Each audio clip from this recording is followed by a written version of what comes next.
Assalamualaikum warahmatullahi wabarakatuh. Dalam kesempatan ini saya akan menjelaskan sedikit tentang Sims Web yang saya dan Yuma Yustika Asmir akan saya rangkum. Oke. Pertama, Sims Web ini sebenarnya adalah salah satu bentuk pelanggaran privasi. Nah, privasi itu sebenarnya apa? Nah, negara kita telah menetapkan hak privasi dalam pasal 28H ayat 4 Undang-Undang Dasar 1945. Dengan demikian, hak privasi di Indonesia pun menjadi hak mendasar. Posisi negara dalam perlindungan data privasi sebagai hak asasi setiap orang dan setiap warga negara sangatlah jelas.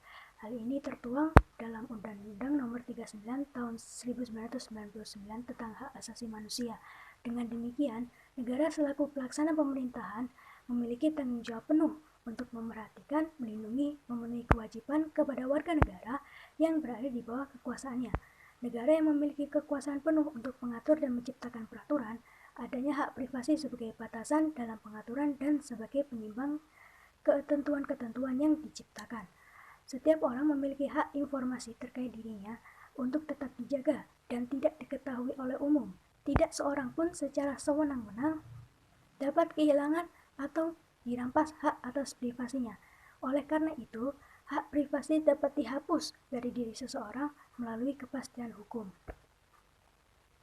Nah, persepsi keamanan biasa dikaitkan dengan ancaman yang menciptakan keadaan, kondisi, atau peristiwa yang berpotensi menyebabkan kesulitan melalui sumber data atau jaringan yang mengalami kerusakan pengumpulan dan modifikasi data, penolakan layanan, dan atau penipuan dan penyalahgunaan wewenang.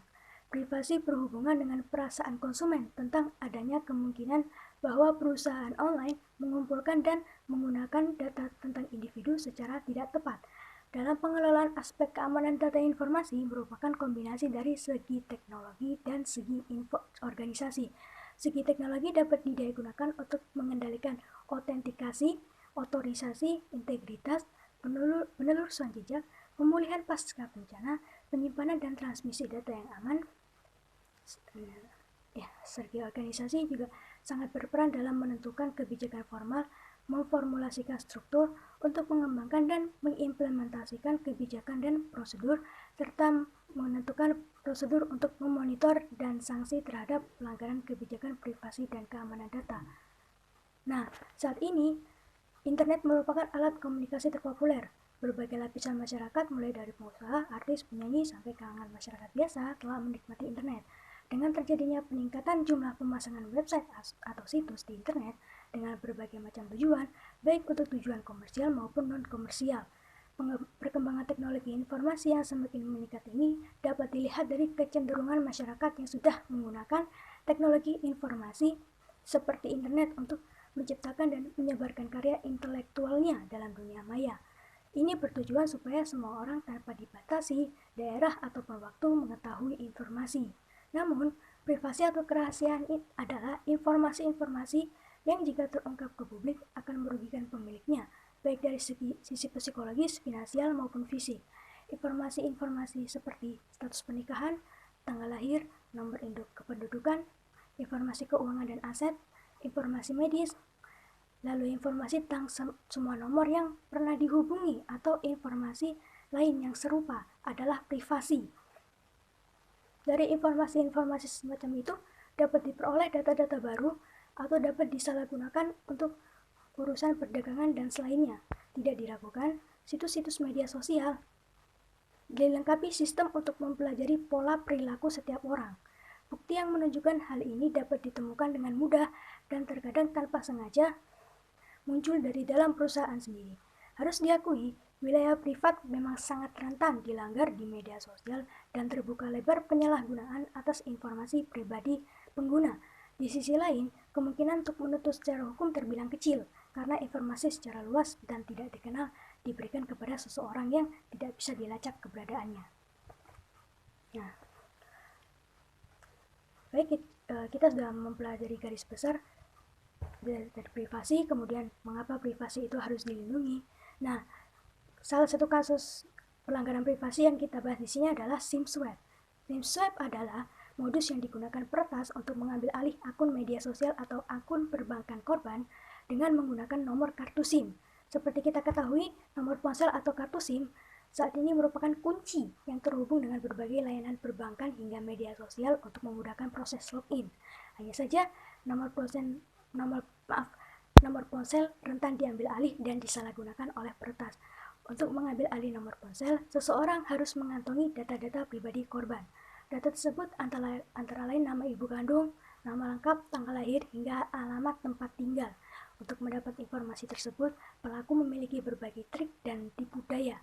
Peretas juga mengakses profil di media sosial untuk mengambil data pribadi korban.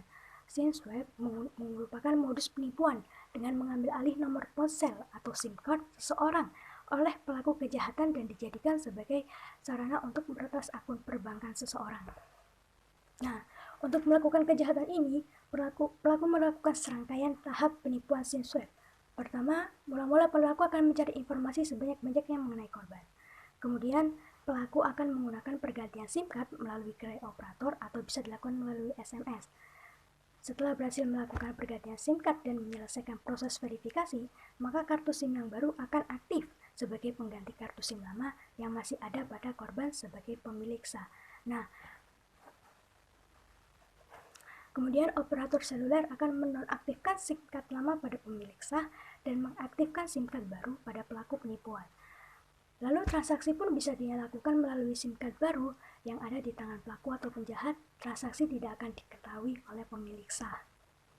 Nah, seperti yang terjadi baru-baru ini, kasus pembobolan rekening bank dengan modus SIM swipe yang dialami wartawan senior Ilham Bintang diduga dibobol oleh orang tak bertanggung jawab melalui penggunaan nomor kartu SIM Indosat Ooredoo miliknya. Akibatnya, Ilham kehilangan ratusan juta rupiah lantaran pelaku melakukan transfer ke hampir 100 rekening berbeda, padahal proses itu tak memperoleh persetujuan dari dirinya. Kasus yang menimpa Ilham Bintang bermula ketika ada seseorang yang mengaku sebagai dirinya mendatangi gerai Indosat di Bintaro Exchange. Orang itu mengganti kartu SIM Indosat milik Ilham dengan menggunakan KTP palsu. Indosat sendiri mengakui ada kelalaian saat verifikasi proses penggantian kartu SIM tersebut. Perusahaan telekomunikasi tersebut mengatakan ada kekurangan dalam prosedur yang dilakukan saat penggantian kartu SIM. Nah, dalam menjalankan standar operating procedure pergantian SIM card, selain memberikan KTP asli, pelanggan akan diminta untuk menjawab beberapa pertanyaan yang akan mengidentifikasi bahwa SIM card tersebut adalah benar milik pelanggan. Misalnya pertanyaan tagihan terakhir, panggilan terakhir, hingga nomor yang sering dihubungi. Rangkaian SOP tersebut dinamakan Knowing Your Customer. Untuk menjalankannya, seharusnya petugas customer service operator seluler diminta berhati-hati dan memeriksa semua identitas dan jawaban pelanggan dengan seksama. Hal tersebut menjadi perhatian Kementerian Komunikasi dan Informatika dengan memberikan teguran terhadap Indosat yang dianggap tidak menjalankan prosedur penggantian kartu SIM dengan baik. Kominfo meminta Indosat supaya lebih berhati-hati dalam melakukan layanan pelanggaran SIM. Kominfo sendiri meminta Indosat supaya lebih berhati-hati dalam melakukan layanan penggantian SIM dan tidak terulang kejadian yang sama seperti Ilham Bintang. Menanggapi teguran itu, Indosat berjanji akan mematuhi SOP untuk melakukan registrasi hingga proses pergantian SIM card. Selain itu, Indosat juga berkomitmen untuk menyatukan visi dan misi dengan pemerintah untuk mendorong pelanggan agar lebih berhati-hati dengan data pribadi mereka. Hal ini untuk menghindari penyalahgunaan oleh pihak yang tidak bertanggung jawab. Nah, harus dilakukannya koordinasi antara Badan Regulasi Telekomunikasi Indonesia dengan operator seluler untuk menyusun kesepakatan SOP. Hal ini untuk menghindari celah yang bisa dimanfaatkan penjahat untuk menyalahgunakan identitas pelanggan.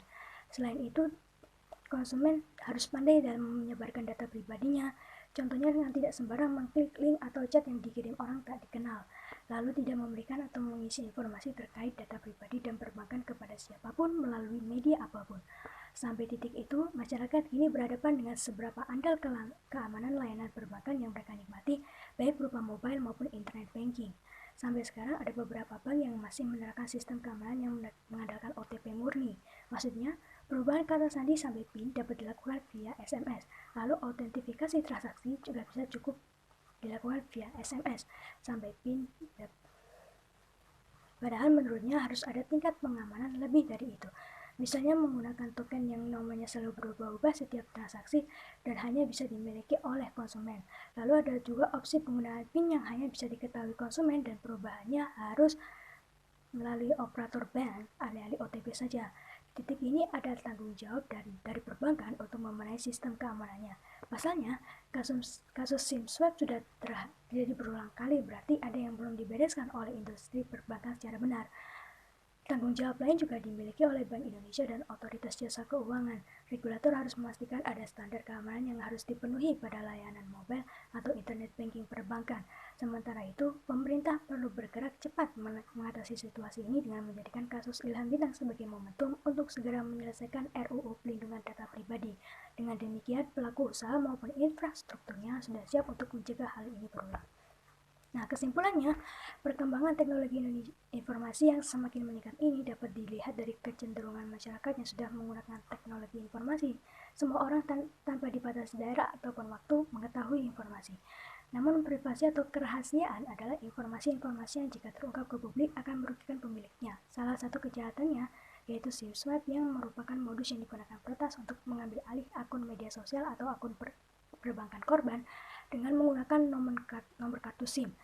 Maka dari itu perlunya adanya suatu koordinasi antara pihak pemerintah maupun pihak bank dalam melakukan kebijakan terhadap keamanan data pribadi dan SOP perusahaan atau instansi. Dan kita sebagai masyarakat pun harus lebih pandai dan bijak dalam memberikan data pribadi kita. Ya.